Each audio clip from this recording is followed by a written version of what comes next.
वैसे आप लोग बताना चाहूंगा कि आज हम जानेंगे कि एलआईसी कैसे टॉप थ्री रीजंस क्या है जिससे हम लॉन्ग टर्म के लिए फ्यूचर के लिए इन्वेस्ट ना करें इस कंपनी में। ऐसा क्या पर्पज है जो मैं चाहता हूं कि स्टॉक में इन्वेस्ट ना करूं एलआईसी में। बेसिकली एलआईसी एक बहुत बड़ी कंपनी है, आप भी जानते होंगे एलआईसी एक बहुत बड़ा इंश्योरेंस कंपनी है एंड मार्केट बहुत अच्छा मार्केट कैप भी है। 65% जो बिजनेस है वो इंश्योरेंस का हैंडल करता है पूरा एंड बहुत सारी कंपनी में उसकी इन्वेस्टमेंट भी है। तो भी मैं ऐसा क्यों चाहता हूं कि मैं इन्वेस्टमेंट ना करूं एलआईसी में कभी भी इन द फ्यूचर। उसके टॉप 3 कारण बताऊंगा आपको कि ऐसा क्या है, कंपनी क्या करती है, कंपनी में ऐसा क्या है कि इन्वेस्टमेंट नहीं करना चाहिए और कंपनी के ऐसे कौन से पर्पजेस हैं अगर वो चेंज करते देन मैं इन्वेस्ट कर सकता हूं और जो नहीं अभी तक चेंज हुए और उसके लिए मुझे अच्छा नहीं लगता, गिल्टी फील होती है कि मैं एक शेयर होल्डर उस कंपनी का और मैं उसको अपने तरीके से मतलब कि मेरा बिजनेस अपने तरीके से नहीं चलता, अपने जो भी गवर्नमेंट के रीजन आते हैं, गवर्नमेंट के तरीके आते हैं, उसके हिसाब से वो कंपनी वर्क करती है। ऐसा क्या है, मैं उससे क्यों छुड़ता हूँ, राइट। इसके ऊपर बहुत सारे कंसर्न होगा, तो कोई अपनी मैं डिस्कस करता हूँ 3 पॉइंट्स ऐसे जो कि आपको बहुत समझ आएगा कि बेसिकली मतलब क्या है, कंपनी इन्वेस्ट क्यों नहीं करना चाहिए। देखो, first agent depend business, right. पूरा जो बिजनेस है ना यार उनका जो एलआईसी का है वो 95 to 90% का जो बिजनेस है पूरा वो एजेंट कवर करता है। कभी भी एलआईसी का जो बिजनेस है ऑनलाइन नहीं जाता। अभी भी अगर आप जाके वेबसाइट पे चेक करोगे LIC.com डालोगे, जो भी आपकी LIC.com की वेबसाइट खोलोगे, LIC की वेबसाइट खोलोगे बेसिकली, देन आपको वहां पे ना कुछ भी देखने को नहीं मिलेगा।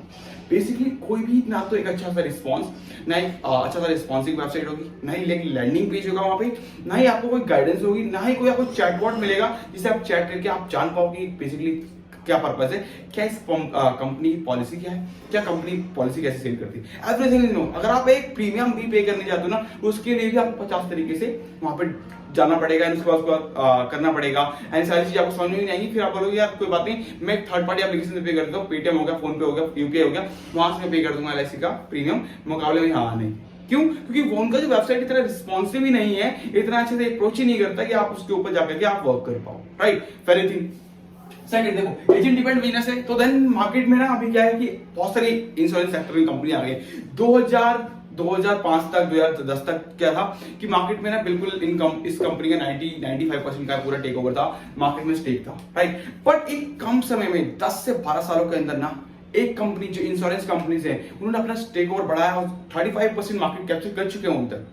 क्यों? क्योंकि उनका 30 to 40% का जो बिजनेस है वो एजेंट डिपेंड होता है। बाकी का जो 60% का जो बिजनेस है, 60 to 65% का जो बिजनेस होता है वो कंपनी खुद से यानी कि ऑनलाइन मार्केट से करती है या फिर आपको जो है ऑनलाइन मार्केट से करती है, डिस्ट्रीब्यूटर से करती है, और भी बहुत तरीके हैं जिससे वो अपने बिजनेस को लेके आ पाते हैं। बट एजेंट डिपेंडेंट बिजनेस जो होता है ना, जो घर घर जाके बात करते हैं, चीजें करते हैं, वो इनका बहुत ज्यादा है, 90 to 95% का। इनके पास ऑनलाइन चीजें नहीं है, बट मार्केट में ना चीजें ऑनलाइन आ रही है।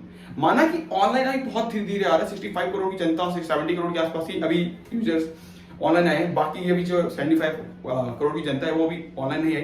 आई अंडरस्टैंड अबाउट दैट, बट आप एक 75 करोड़ की जनता जो ऑनलाइन आई है वो सोचो ना कि क्या है, कितना बड़ा स्कोप मार्केट ने छोड़ रखा है, कितना बड़ा स्कोप जो मार्केट ने अब तक कवर नहीं किया। और अभी अगर मार्केट ये समझ नहीं पा रही है और 35% जो बिजनेस स्टेक चला गया है इंश्योरेंस कंपनी प्राइवेट सेक्टर के पास, वो कंपनी हो सकता है उससे भी आगे निकल जाए, बिकॉज 65% रह गया 10 सालों में, आने वाले 5 सालों में वो और भी डबल हो जाए, क्या पता 70% टेक ओवर करें और 30% इनके पास रहे।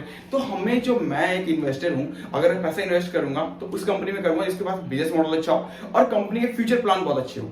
बिकॉज मेरा पर्पस तो ये होता है हमेशा कि मैं उसी कंपनी का बिजनेस प्लान देखूं, नेटवर्क देखूं, कंपनी की मार्केट कैप देखूं, इंटरप्राइज वैल्यू क्या है कंपनी की, एंड कंपनी का फ्यूचर गोल क्या है, कंपनी फ्यूचर में क्या करने वाली है। मेरे लिए मेरा पैसा जहां मेरा इन्वेस्ट होगा उसमें मुझे प्रॉफिट चाहिए।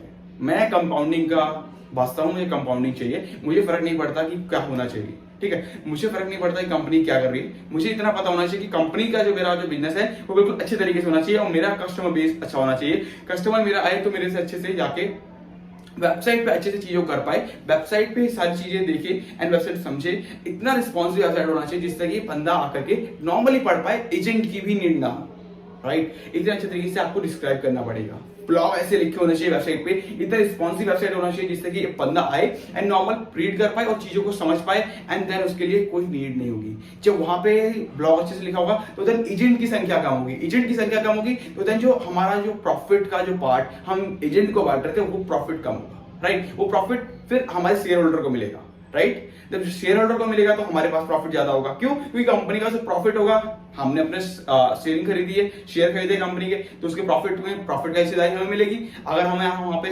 जब एजेंट फैक्टर कम होगा क्योंकि जब ब्लॉग अच्छे होंगे, रिस्पॉन्सिव वेबसाइट होगी, तो लोग वहां पे जाने के बाद, क्योंकि एलआईसी तो नाम हर किसी को पता है, हर एक घर में ऑलमोस्ट आपको एक एलआईसी का पॉलिसी जरूर मिलेगा।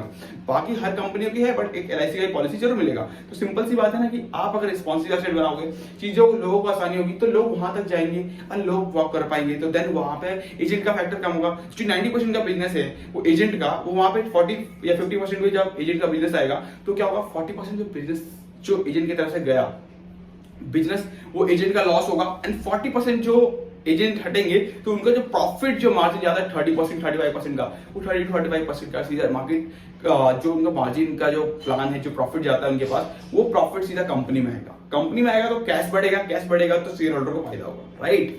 First thing. सेकंड थिंग देखो, स्टेक टेक ओवर करना।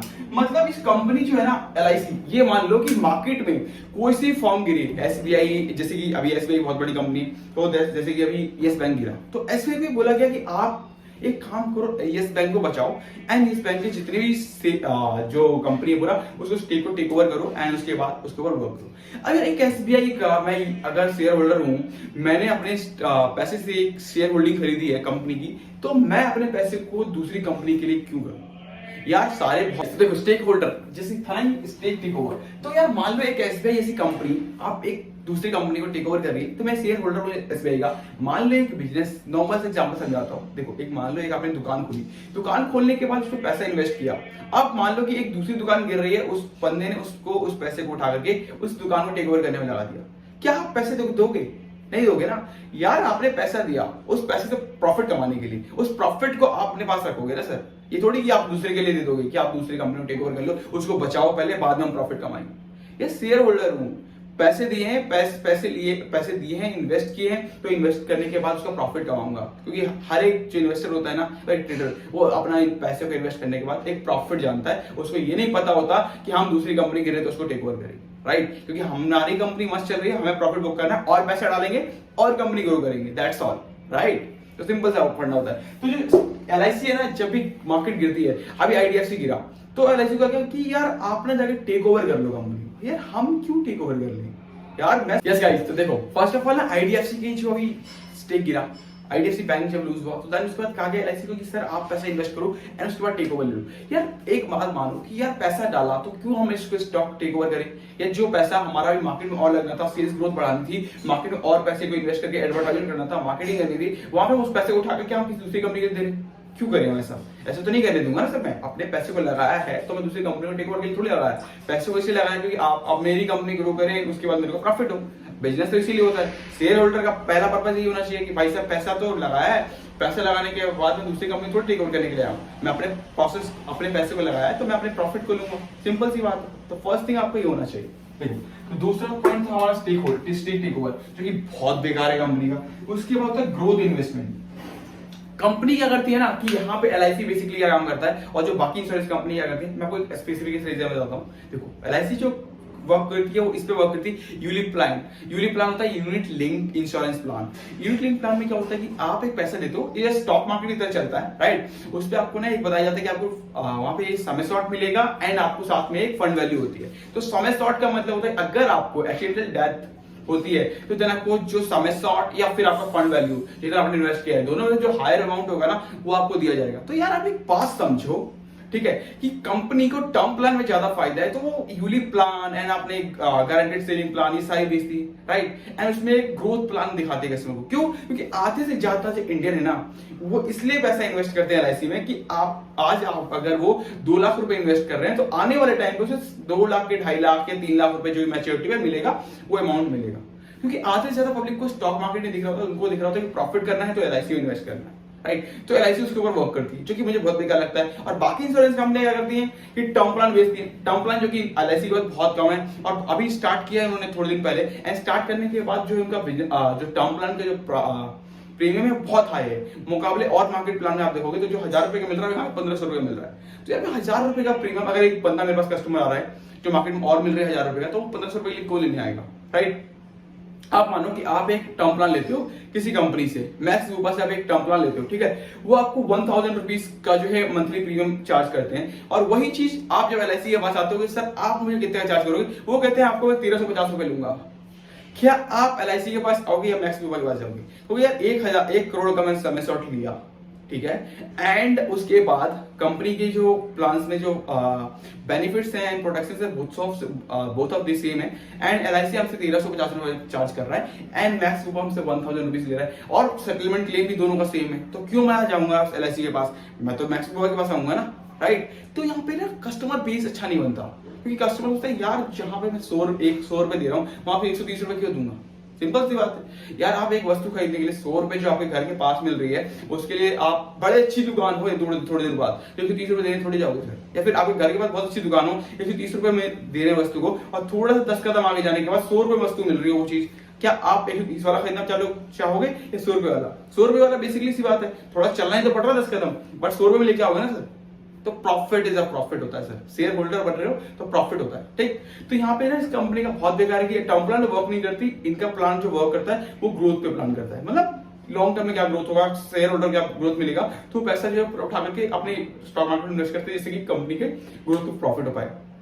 अब इसका एक और रीजन समझिए, देखो जब कंपनी का प्रॉफिट हो या ना हो, मतलब कंपनी प्रॉफिट में जाए या ना जाए, बट इंश्योरेंस कंपनी को प्रॉफिट में देना होता है। क्यों? क्योंकि देखो मान लो इस साल की कंपनी ने जो फंड रेज किया है उतना फंड नहीं आया जिससे कि कंपनी का पूरा वो ग्रोथ दे पाए, तो क्या बोलते हैं जितना फंड भी आया, जितना भी ग्रोथ आया, तो वो ग्रोथ को वो कंपनी उस पैसे को उठा करके अपने इंश्योरेंस पॉलिसीज पर्सन को बांट देती है, जिससे कि उनके पर्सन जो भी उनके शेयर जो भी उनके पॉलिसी होल्डर है उनको प्रॉफिट हो पाए, और वो कंपनी अपने पास पैसा नहीं रखती, और जब कंपनी अपने पास पैसा नहीं रखेगी तो शेयर होल्डर को प्रॉफिट कहां से देगी, राइट? तो शेयर होल्डर को प्रॉफिट ही नहीं मिलेगा तो कंपनी पैसा क्यों इन्वेस्ट करेगी? सिंपल सी बात, एक बड़ा रीजन है ना सर कि अगर मैं एक पैसा डाल रहा हूं कंपनी को इन्वेस्ट कर रहा हूं तो 1 रुपए का मुझे पर डे का रिटर्न भी तो चाहिए होगा ना, राइट? अगर मान लो कंपनी ने प्रॉफिट कमाया, उस कंपनी ने प्रॉफिट को पॉलिसी होल्डर को दे दिया, तो शेयर होल्डर को नहीं दिया तो शेयर होल्डर क्या करेगा इसके लिए? शेयर होल्डर तो नहीं है ना कोई फायदा फिर कंपनी के लिए।